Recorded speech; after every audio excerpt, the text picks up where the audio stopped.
ए बाई आवरलं का नाही? 3 वाजून गेले, लोणीला जायचंय. आवरलंय, सुट्टे पैसे पाहून घेते. निघायचे आता काय पोत भरले. मला सुट्टे पैसे पाहून घ्यावा, नाही तर पैसे राहायचे घरी सुट्टे नाही का.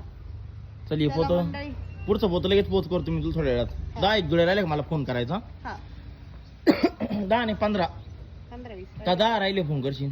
आता मोजता थोडी येणार आहे मला. खाली पोत गेला का करीन फोन अंदाज घेऊन. बरोबर आहे का नाही मंडळी? अंदाज काय वाटतो त्याच्यावरती अवलंबून मग त्यानुसार. चला मंडळी निघालो आम्ही आता लोणीला. बरेच जण म्हणतो ते ताई लोणीच्या बाजारला भाजी विकायला या, लोणीला भाजी विकायला या, लोणीला भाजी विकायला या. कुठे नाही सांग ना मंडळींना. आज मंडळींना माहिती ना, जे लोणीची मंडळी त्यांना माहिती आहे लोणीच्या बाजार तळावरती असतो. बाजार तळावरती आता रस्त्यावरती न बसून देत, कारण बाजार तळाचं एकदम भारी काम झालेलं आहे. सिमेंटचं कॉन्क्रिटीकरण झालेलं, त्याच्यामुळे बसायची काय अडचण नाही. चला म्हणलं आता चलो चलो. पोत धरो फक्त धरावर का नाही तर तो भाजी तोंडा पैसे अहो ती पोतच तसं राहतं. पोत थोडी सुईवर राहतं घोणी सारखं.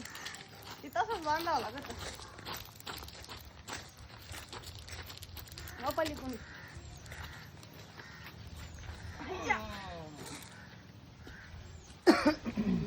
कसं हे जे माळे आहे ना, हे हात विक्रीने केलं ना तर चांगल्यापैकी परवडत. फक्त कसं आहे, आपण शेतकऱ्यांनी ना जो माल पिकवितो ना ती विकायची तयारी ठेवली पाहिजे.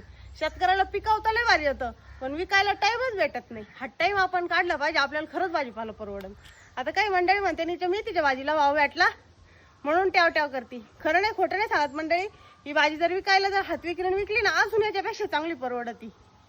पण काय आता वेळ अभावी माणसं नसल्यामुळं जवळपास बरीचशी भाजी आम्ही आता 300-500 जुड्या उकट्या दिलेल्या डायरेक्ट.